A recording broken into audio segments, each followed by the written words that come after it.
What happens to a Damar Hamlin if he can't play again?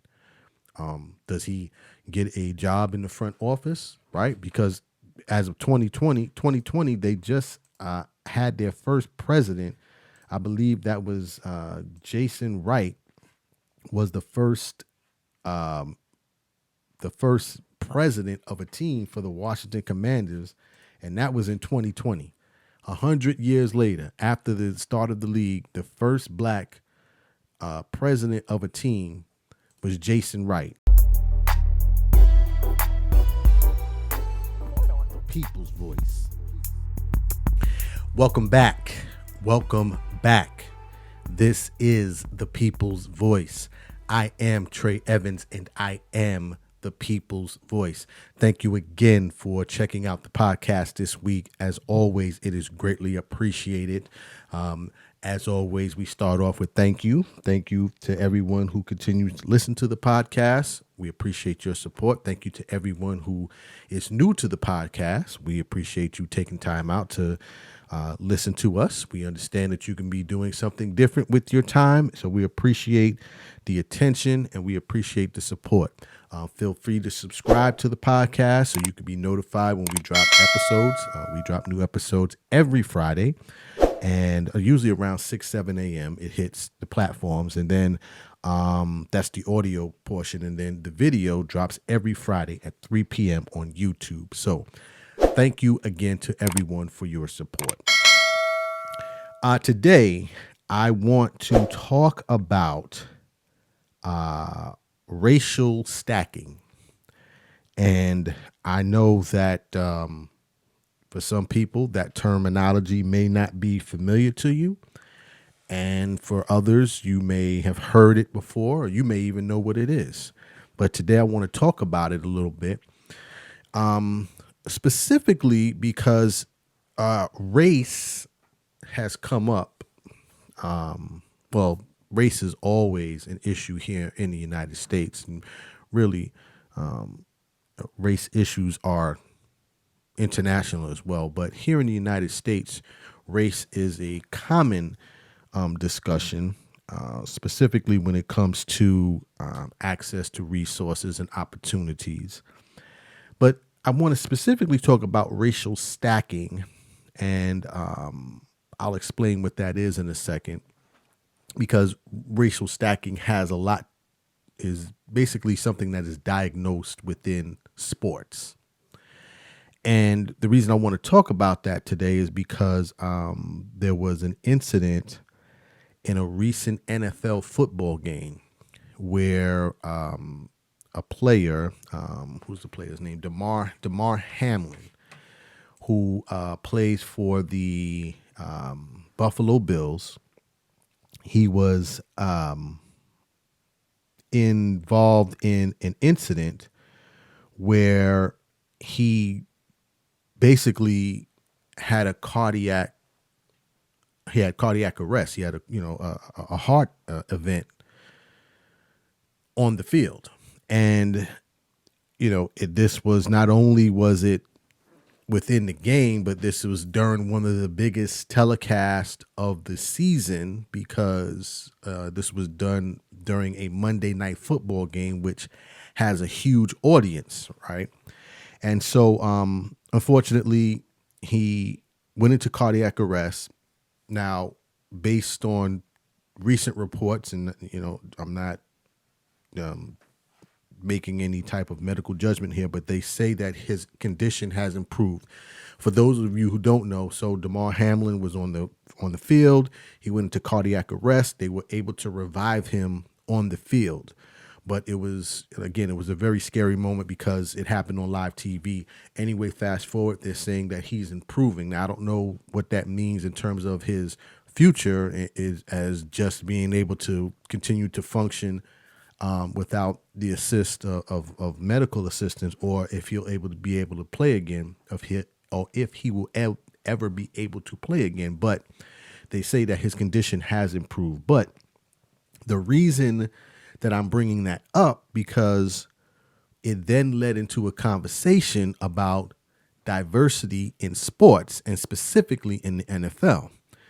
And so, of course, I begin to do some research, and I come across a ton of data that shows the racial disparities in the NFL. Now, many people will argue and say, well, wait a second, we're watching these sports, NFL, the NBA, and the players are predominantly black. What are you saying? Or predominantly men of color or women of color. And that is true, but the racial disparity is actually occurring right in front of us. And this is where we get into racial stacking.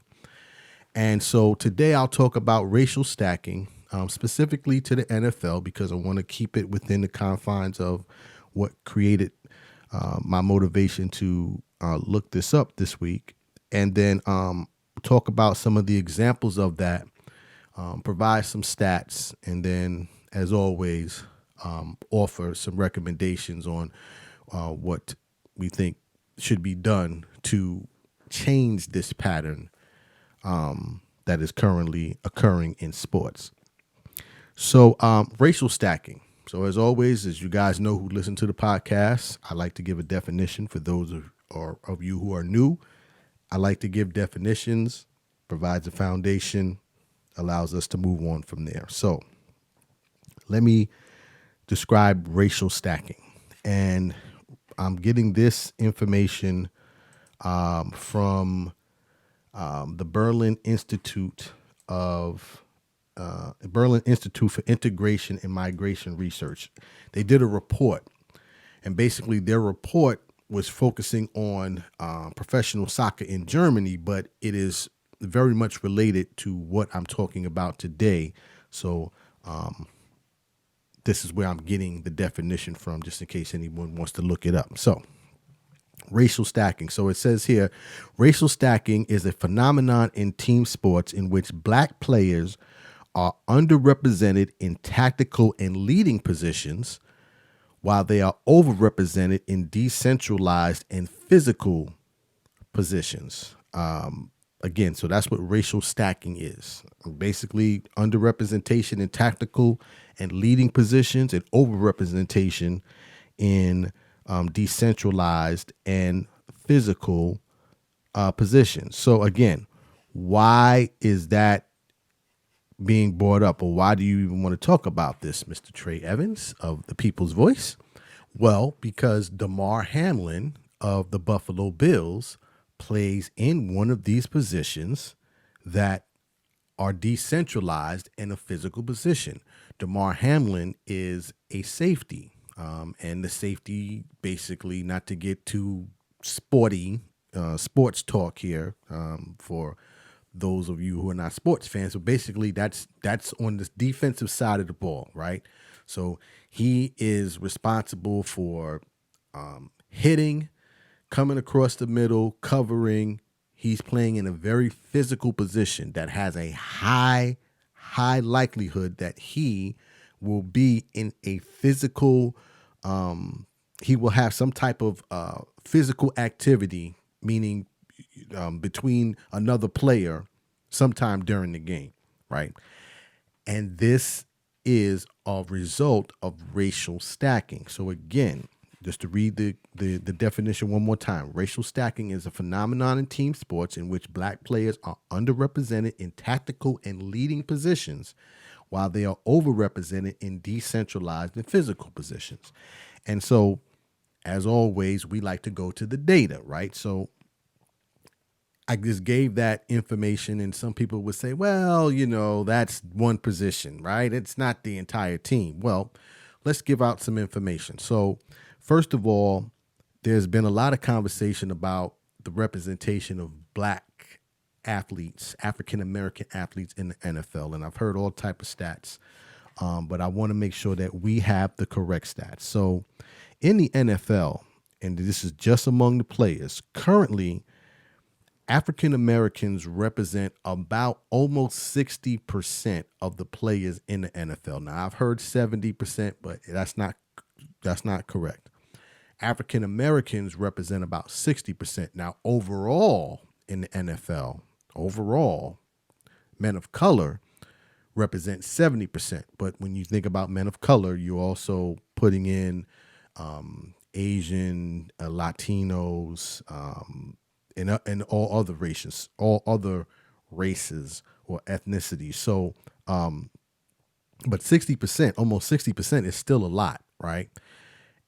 And now you have these 60% of these men that are in these physical positions, which means what?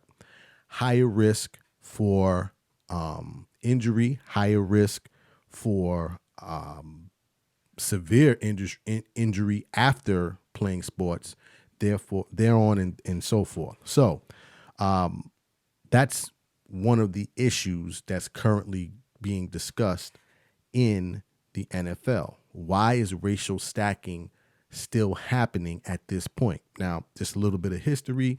The NFL was established in 1920.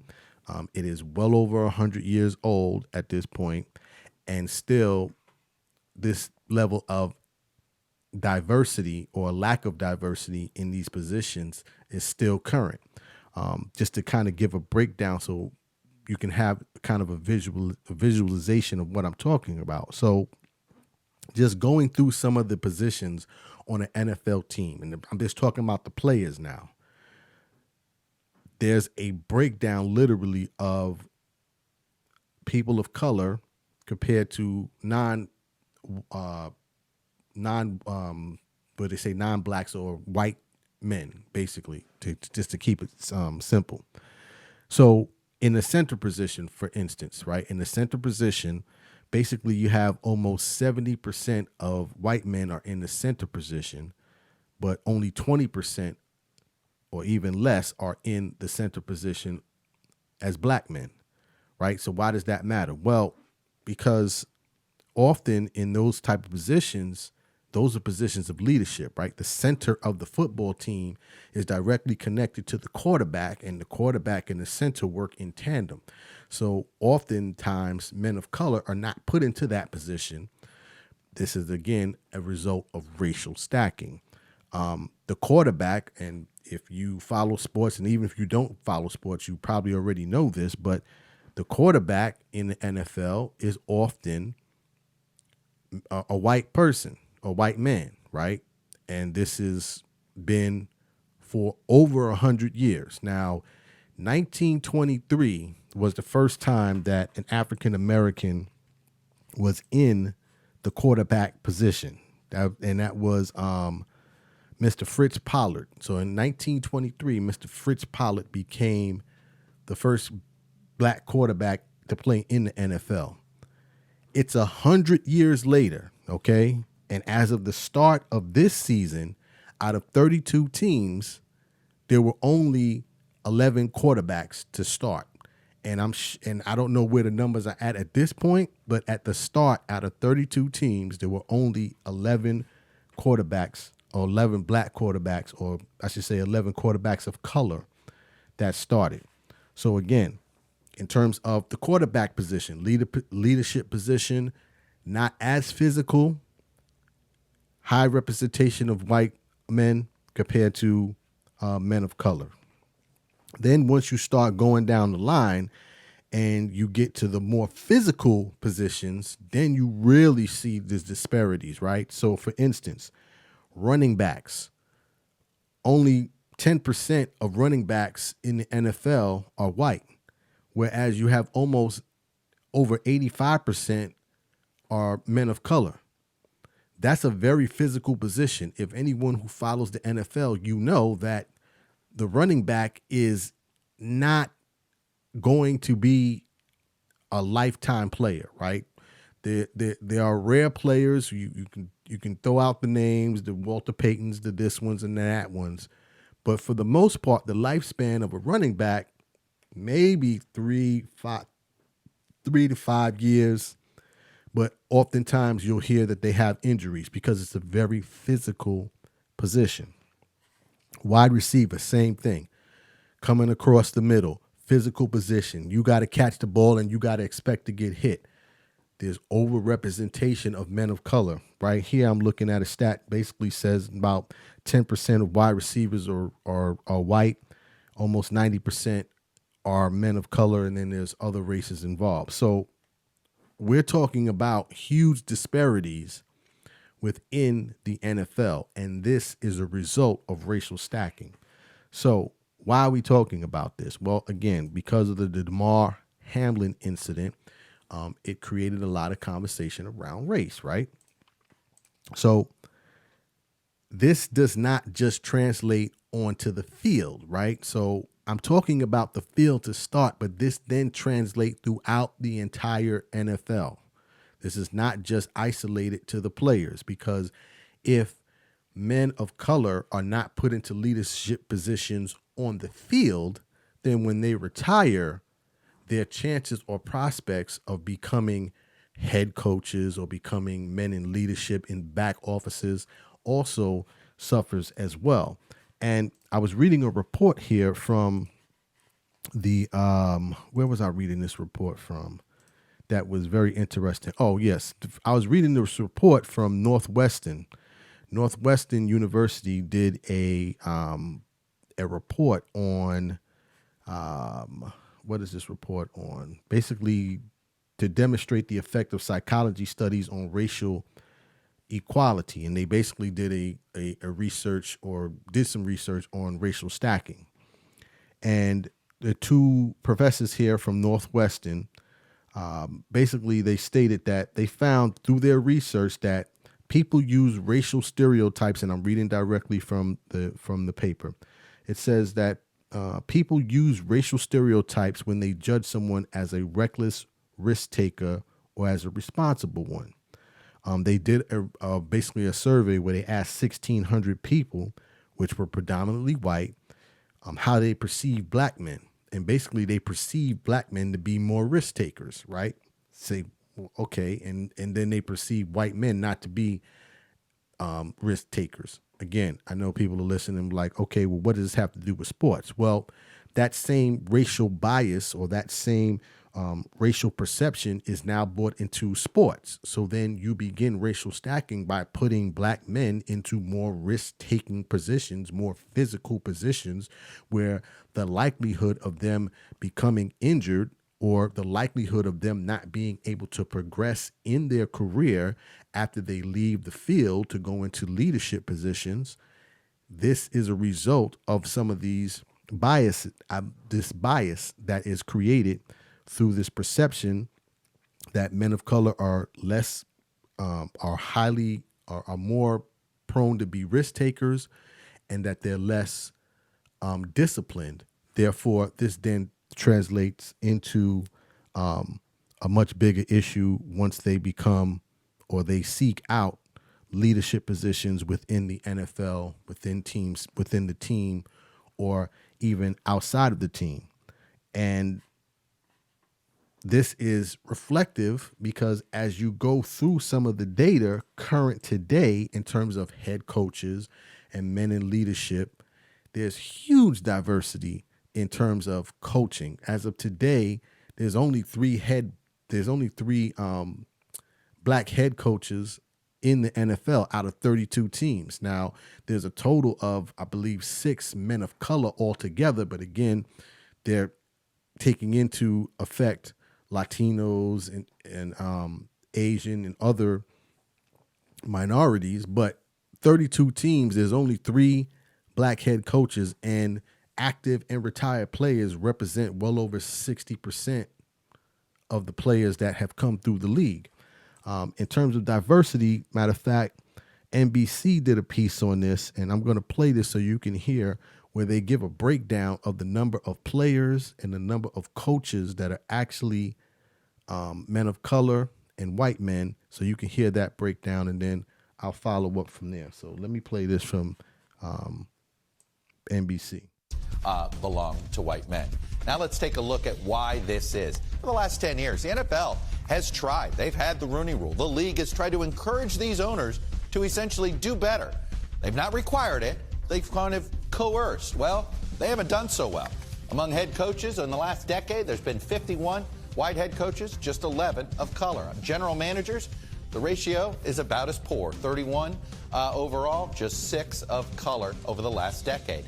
And if you look on the coordinator level, among offensive coordinators in particular, it's a terrible ratio. And guess what? It's offensive coordinators that are suddenly getting all of the head coaching hires these days. It's slightly better among defensive coordinators, still though, 2-to-1 basically, white to non-white when it comes to those there. And then look at coaches overall. One of the problems here for coaches of color is they don't have family ties in the league.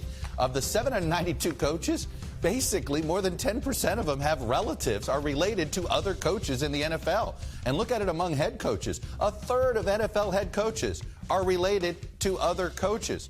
And that right there not only speaks to the nepotism, right, that occurs in the league, but as you hear those stats, that is a result of racial stacking, right? Because it begins from the player standpoint. If the players are put into positions where they are put into positions that don't have leadership or don't have the ability to be leaders, then once they leave the field, how do they then get opportunities to arise in the ranks in terms of back office and then also further on throughout the league in different roles? Matter of fact, I was reading here, not only does this disparity happen within NFL players as they move or try to progress their careers within the NFL, but there's huge disparities in officiating. There's like 3-to-1. Basically, there's only a quarter percent of the officials in the league are men of color.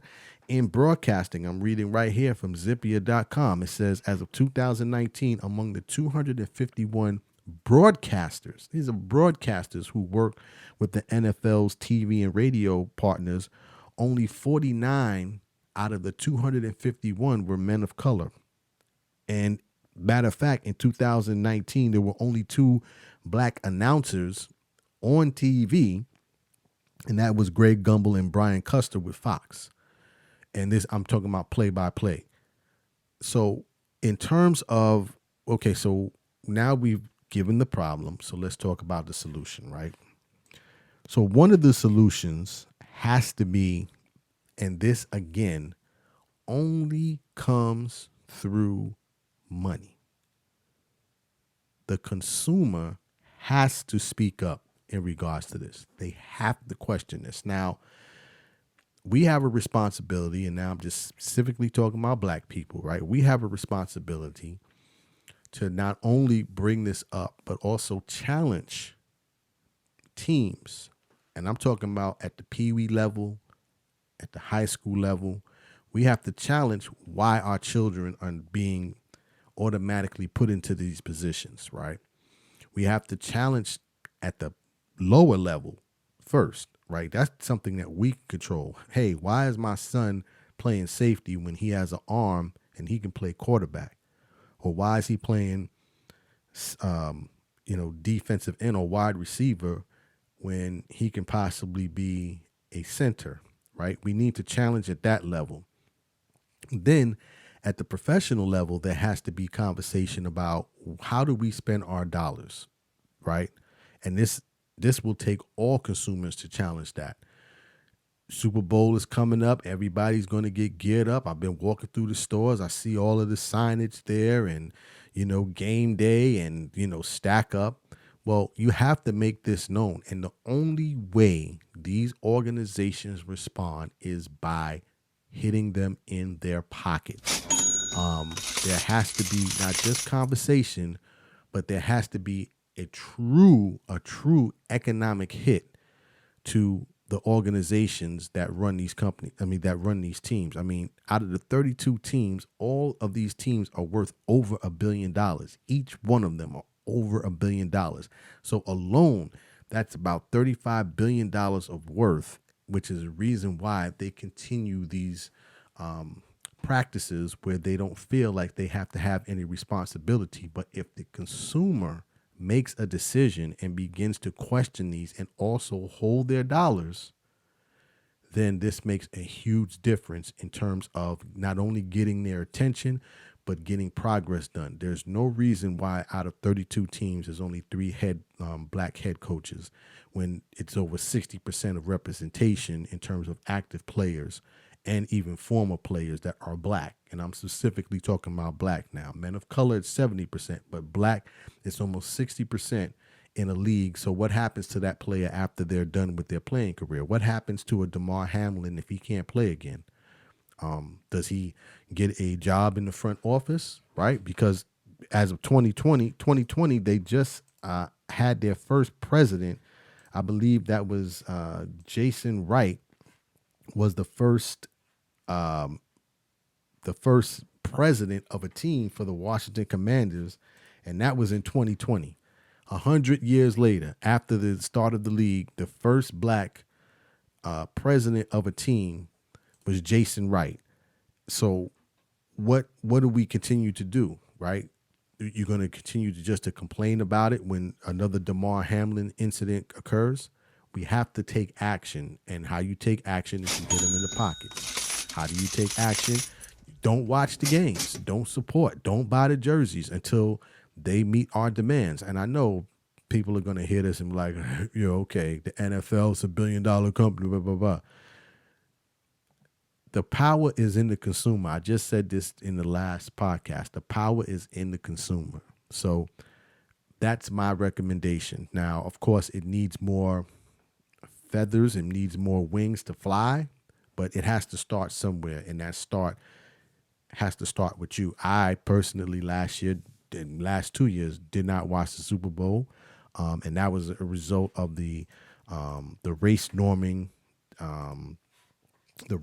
incident, which I'm not going to get into, but basically this was an incident where they were not paying ex-NFL players who were looking for medical claims based on a procedure which they called race norming. But I'm not going to talk about that. Maybe I'll talk about that in another instance. So I've given up. I've taken my attention away from the NFL in terms of support, because until they begin to make some serious changes, I personally don't support the NFL. And you have to make your own decision, but that's the only way change is created in a capitalist society. It has to be through hitting them economically. So that is my time for today. I hope this information was enlightening, and let's act on it. Let's not take this information just for consumption. Let's actually begin to do something with it so we can make change. You can contact me or you can contact us if you want to leave a comment on any of the social platforms. You can reach me at I am Trey Evans on Facebook, Twitter, and Instagram. Also, you can reach us at the People's Voice Podcast on Instagram. So I thank you for your time today. As always, dreams are not just for sleeping. Please wake up and live your dreams. My name is Trey Evans, the People's Voice. Tell somebody about the dream. Salute.